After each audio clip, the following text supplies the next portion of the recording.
सुधा गुप्ता जी, नई दिल्ली से। राधे राधे महाराज जी। महाराज जी, मेरा प्रश्न है कि चार आश्रमों से संबंधित है, जिसमें से एक वानप्रस्थ बताया गया है। चार आश्रमों की औसतन आयु 25 वर्ष सुनी है हमने। महाराज जी, हम ब्रह्मचर्य, ग्रस्त और सन्यास के बारे में तो अक्सर सुनते ही रहते हैं, लेकिन वानप्रस्थ के बारे में कभी बात नहीं होती। हाँ, वानप्रस्थ तो बड़ा कठिन है। वानप्रस्थ जो आश्रम है कलयुग में बहुत कठिन है, क्योंकि वो महान तपस्या पूर्ण होता है। जैसे ब्रह्मचर्य, नैष्ठिक ब्रह्मचर्य और सन्यास, एक मार्ग ये है। ब्रह्मचर्य, आजीवन ब्रह्मचर्य और सन्यास, और एक मार्ग ब्रह्मचर्य और गृहस्थ आश्रम। अब जब गृहस्थ आश्रम के 50 वर्ष की आयु हो गई, 100 वर्ष की मनुष्य की आयु रखी गई, 70 में पहुंचते पहुंचते काम हो जाता है। 60-70 में आजकल हो जाता है, कोई 80 बिरले पहुंचता होगा, 90 और 100 तो बहुत ही मुश्किल बात है।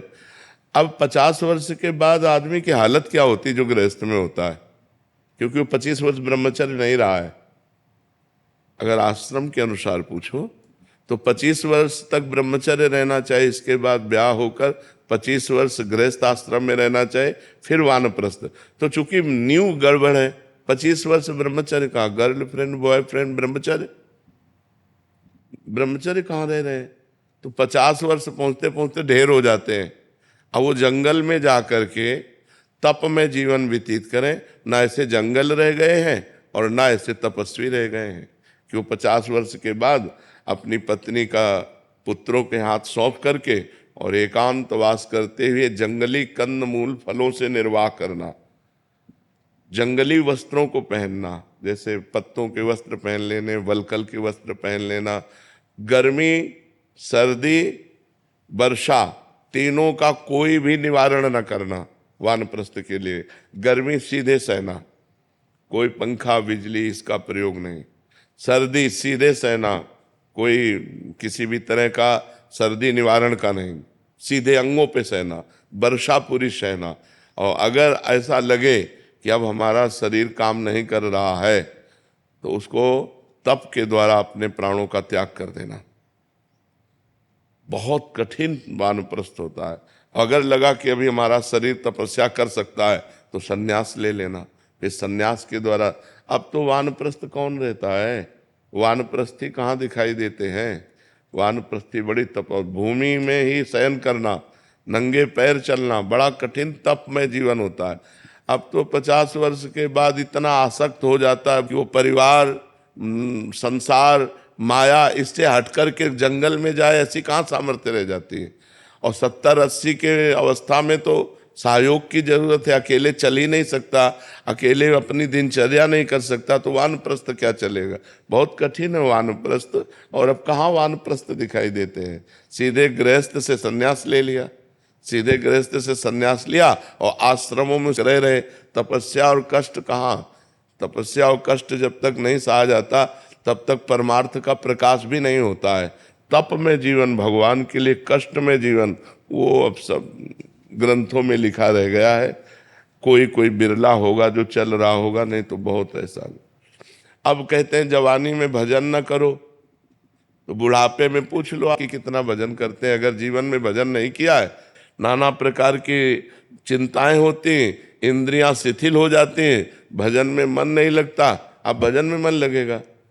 हम एक साधारण यंत्र चलाने की कहते हैं, हमने कभी पिस्तौल नहीं चलाई, छुई नहीं हाथ से।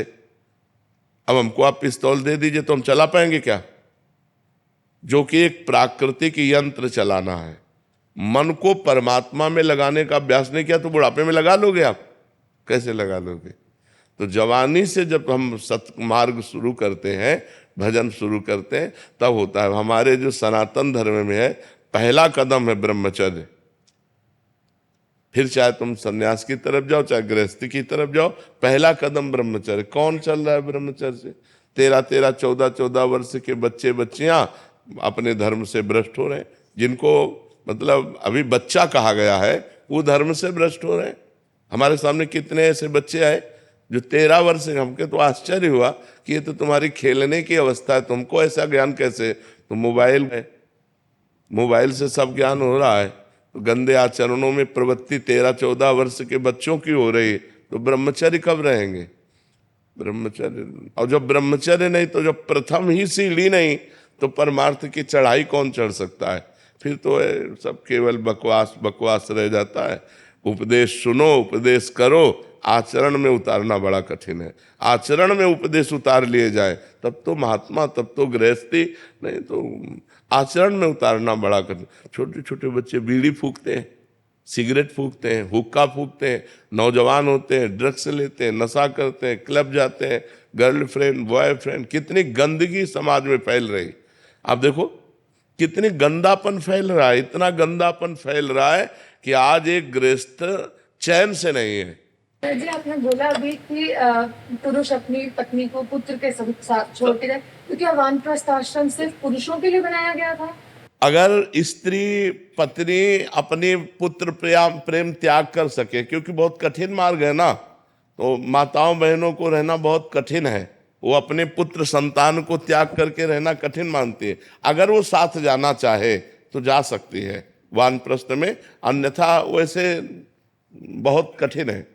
इसलिए कठिन है कि जैसे जंगल में खुले में शयन करना, वल्कल वस्त्र पहनना, कंदमूल फल खाना, अब कहाँ कंदमूल फल रह गए? एक बेर भी जिसके पेड़ होगा ना वो पैसे से बेच करके देने वाला होगा। आप पानी नहीं पी सकते, पानी नहीं पी सकते क्योंकि पीने लायक नहीं है, और बाहर ना कुआं रह गया है ना हैंडपैप रह गए। वानप्रस्थ कैसे रहा जाए? आप विचार करके देखिए। एक जीने के लिए गंगा यमुना के जो पावन जल थे, जिनके पीने मात्र से समस्त पौष्टिकता अपने आप आ जाती थी, क्योंकि पहाड़ों से जंगलों से खुली वायु के द्वारा अब गटर का बड़ा बड़ा नाला जा रहा है। गंगा यमुना का पानी पीकर रह नहीं सकते, कुआं हैंडपैप रह नहीं गए, सरोवर नदी झील है नहीं कि हम पानी पिए। पानी नहीं है अगर पैसा नहीं है तो। वानप्रस्थ में पैसा स्पर्श करना पहले ही निषेध है, अर्थ का स्पर्श करना निषेध है। उसमें तो खुले बहुत फूस की झोपड़ी बना ले और उसमें रहे, ये सब सुविधाएं सब। महाराज जी इसमें एक प्रश्न था महाराज जी, ये उस समय जो गुरुजन थे, संत जन थे, उन्होंने एक शास्त्रीय विधान और एक मानव मर्यादा के लिए आश्रम बनाए थे। महाराज जी आज के समय में जो समय चल रहा है, तो वानप्रस्थ आपको देखने को नहीं मिलेगा। गृहस्थ से सीधे संन्यास, ब्रह्मचर्य से सीधे संन्यास, और सन्यासी बनकर आश्रम में रहना। तो महाराज जी आज के समय में कैसे संभव है कि भगवत प्राप्ति का मार्ग हम किस भाषा में डिवाइड? वानप्रस्थ से केवल थोड़ी भगवत प्राप्ति होती है महाराज जी। अभी क्या कैसे चले महाराज जी? कृतयुगे ध्यायते विष्णुम, त्रेतायाम यजतई मखई, द्वापरे परिचर्यायाम कलो तद्धर कीर्तन। अपने घर में रहो, घर में रह करके परिवार को भगवान का स्वरूप समझो, घर में त्यागी बन करके रहो, जो मेहनत से कमाया है उससे अल्पाहार करो और निरंतर भगवत चिंतन करो। भगवान कहते हैं अनन्य चिंतयन्तु माम ये जना परिपासते, मेरा जो अनन्य चिंतन करते हैं। अन्य चिंतन वानप्रस्थ बन करके क्या करना है? भगवान का तो चिंतन करना है। अब उस तरह की कठोर तपस्या रह नहीं गई, उस तरह के हमारा वातावरण, आप शौच नहीं हो सकते तो अब शौचालय चाहिए, इसलिए चुपचाप कलयुग है। अपने घर में रहो और अपने को उचित आहार और वस्त्र आदि से शरीर को ढक करके, परिवार से ममता त्याग करके घर में रहो, परिवार वालों को भगवान का स्वरूप समझो और खूब नाम जप करो, भगवत चिंतन करो। कलयुग में केवल भगवान के नाम चिंतन से भगवत प्राप्ति है। दूसरे जितने साधन है, ये अब मान लो वानप्रस्थ साधन आपका परिपक्व हो जाए तो आपको तप लोक मिलेगा, भगवत प्राप्ति थोड़ी हो जाएगी। तप लोक मिलेगा, महालोक, तपलोक, जनलोक, सत्यलोक, ब्रह्मलोक ये तक बने हुए हैं ना। भगवत प्राप्ति होगी भगवत चिंतन से। वानप्रस्थ बन करके यदि भगवत चिंतन नहीं हुआ, केवल वानप्रस्थ नियमों का पालन हुआ, तो आपको तप लोक की प्राप्ति होगी, भगवत प्राप्ति नहीं। भगवत प्राप्ति तो भगवत चिंतन से होती। रात दिन आंसू बहाते हुए राम राम कृष्ण कृष्ण हरि हरि राधा राधा जो अंदर चिंतन कर रहे हैं उनको भगवत प्राप्ति। महाराज जी जैसे मैंने शादी नहीं की, गृहस्थ आश्रम में नहीं गई, लेकिन संसार में जो दायित्व थे वो किए, तो हमारा तो मेरा तो ब्रह्मचर्य ही चल रहा है। तो उसके बाद वानप्रस्थ का कोई महत्व है? मतलब कोई महत्व नहीं रह जाता? अब तुम नाम जप करो और परिवार में ही रहना, घर के बाहर व्यवस्था मत सोचना कि किसी आश्रम में चली जाए बिल्कुल नहीं। अपने घर में रहो और जो मेहनत की है उसी कमाई से पेट भरो और खूब नाम जप करो, भगवान का चिंतन करो और घर के सदस्यों से मोह मत करो। बस यही सन्यास होगा आपका। सच्ची हम बात कह रहे हैं। बिल्कुल किसी आश्रमों में जाके रहना या इस तरह का व्यवहार वो बहुत घाटे का है, बहुत घाटे का है। कलयुग है, बहुत घाटे का सौदा चल रहा है। विश्वास अंतर ध्यान होता चला जा रहा है। विश्वास जो है वो अंतर ध्यान होता चला जा रहा है। विश्वास हमारा बहुत डगमगा रहा है इस समय, क्योंकि पाए जान जगत में सब जन कपटी कुटिल कलयुगी टंचु। कपट का कलयुग का ऐसा प्रभाव बढ़ रहा है।